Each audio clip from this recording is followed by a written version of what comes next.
Good evening everyone, welcome to my daily blog. 5:30 থেকে শীতের সময়কার সন্ধ্যাটা খুব তাড়াতাড়ি হয়ে যায়, একদম 5:30-6টার মধ্যেই।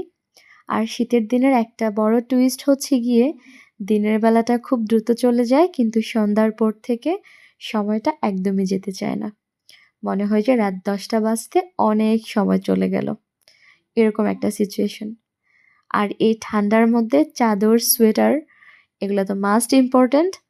কিন্তু আমার মেয়েকে দেখলে বোঝা যায় যে ওর কোনো শীত নেই, একদমই কোনো সোয়েটার পরে না। আচ্ছা, আমার মেয়ের মতো কোন কোন বাচ্চারা এরকম হচ্ছে গিয়ে সোয়েটার পরতে চায় না, তারপর হচ্ছে গিয়ে সক্স পরতে চায় না?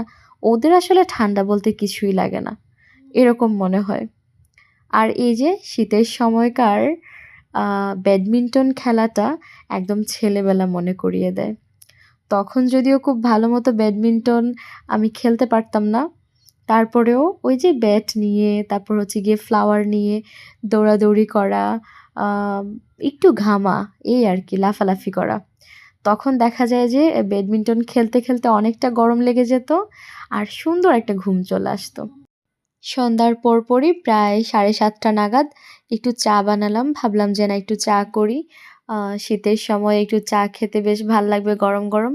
বিস্কিট নিয়ে বসলাম। মায়ের সাথে অনেক বেশি সময় আড্ডা দিলাম। মা, মেয়ে আ সবাই মিলে একসাথে বসে। আর এভাবে বিস্কিট বা ব্রেড হচ্ছে গিয়ে চায়ে চুবিয়ে, চুবিয়ে খেতে আমার বেশ ভালো লাগে। আমার মতো এরকম কার, কার অভ্যেস আছে? এটা কিন্তু অনেক টেস্টি হয়। চায়ের কাপটা নিয়ে একটু গিয়ে বসে ব্যাডমিন্টন দেখলাম। দেখতেই বেশ ভাল লাগে আর খেলতেও বেশ ভাল লাগে। সেই সাথে, সাথে যখন হচ্ছে গিয়ে ঘড়ির কাঁটাতে বেজে গেল প্রায় 9টা 9:30টার মতো, মেয়েকে খাবার-দাবার খাইয়ে সোজা নিয়ে আসলাম বিছানায়। ঘুম পাড়াবো, সেই সাথে হচ্ছে গিয়ে নিজেও ঘুমিয়ে পড়ব। খুব বেশি লেট করাটা যেমন স্বাস্থ্যের জন্য ক্ষতিকর, তেমন বাচ্চাদের ব্রেনের বিকাশের জন্য অনেক হার্মফুল। তাই লেট করা হয় না।